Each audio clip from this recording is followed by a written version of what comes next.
नमस्कार, जयतु भारतः GST and other laws discussion and analysis के आज के अंक में आपका स्वागत है। कंपनी के द्वारा उसके डायरेक्टर्स को जो भुगतान किया जाता है उस पर जीएसटी की क्या लायबिलिटी होती है उसके बारे में आज चर्चा करेंगे।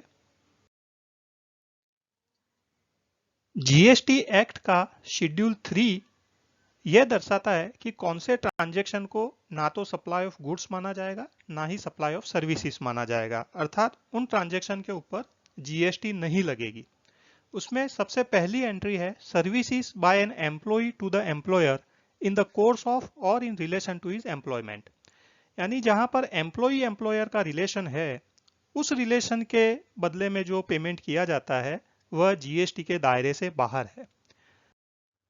अब जो डायरेक्टर का रोल होता है उसमें से कुछ डायरेक्टर्स ऐसे होते हैं कि जो कंपनी के साथ में उनका एम्प्लॉयर एम्प्लॉय का रिलेशन होता है, जबकि कुछ जो डायरेक्टर्स हैं उनका एम्प्लॉयर एम्प्लॉय का रिलेशन नहीं होता है, लेकिन वो एज अ प्रोफेशनल कैपेसिटी में अपनी सेवाएं देते हैं।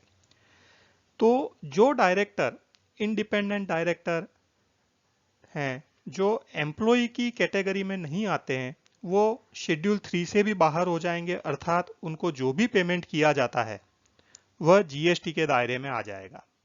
और जो डायरेक्टर को जो पेमेंट किया जाता है उस पर जो जीएसटी भरना है वह रिवर्स चार्ज मैकेनिज्म के अंडर में भरना होता है, अर्थात सर्विसेज डायरेक्टर ने दी है लेकिन डायरेक्टर को नहीं भरना है, कंपनी को जीएसटी भर के उसकी क्रेडिट ले लेना है।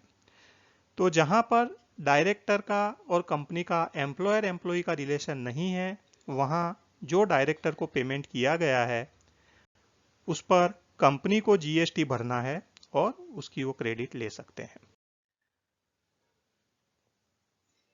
जब एक बार यह नक्की हो गया कि वह डायरेक्टर एम्प्लॉय नहीं है कंपनी का, तो फिर चाहे उसे किसी भी नाम से पेमेंट किया हो उसकी सेवाओं के लिए तो फिर वह जीएसटी के दायरे में आ जाएगा। लेकिन कुछ डायरेक्टर कंपनी के साथ में एम्प्लॉयर एम्प्लॉय का रिलेशन भी होता है और कुछ अलग से सेवाएं वे एम्प्लॉयर एम्प्लॉय के रिलेशन के अलावा की भी देते हैं।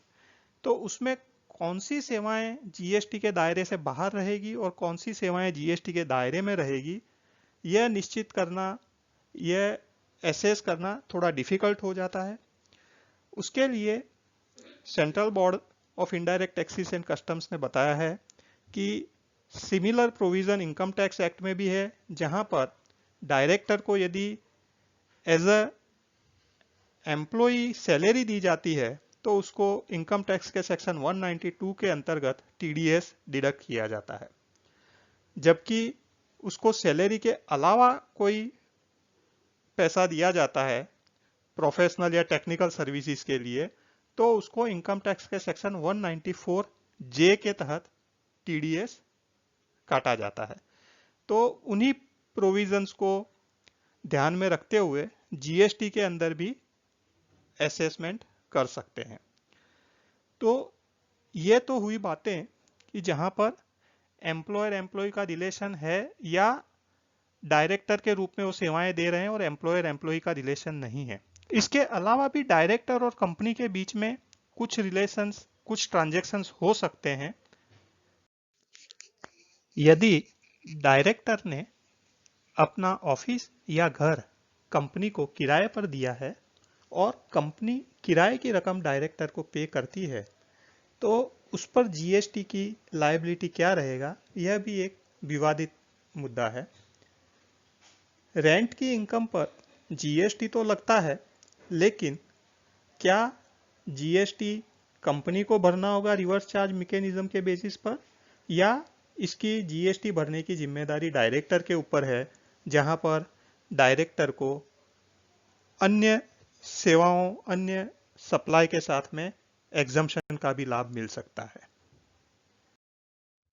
इसी प्रकार का एक दूसरा ट्रांजैक्शन है कि जहां पर कंपनी किसी बैंक से या फाइनेंशियल इंस्टीट्यूशन से लोन लेती है तो कई बार बैंक या फाइनेंशियल इंस्टीट्यूशन डायरेक्टर की पर्सनल गारंटी भी मांगते हैं। उस केस में डायरेक्टर पर्सनल गारंटी देते हैं कंपनी की लोन के लिए, लेकिन उस सेवा के लिए वह कंपनी से कुछ पेमेंट भी लेते हैं, जिसे कमीशन या और कुछ भी नाम से जान सकते हैं। इस पेमेंट पर भी कंपनी को जीएसटी भरना होगा या डायरेक्टर को भरना होगा। तो ये इश्यूज हैं जिन पर विचार करना आवश्यक है। आज के अंक में बस इतना ही। धन्यवाद। Please like, share and subscribe. आपको और किसी जीएसटी रिलेटेड विषय पर जानकारी चाहिए विशेषतः, तो कमेंट्स में लिख सकते हैं। जय हिंद।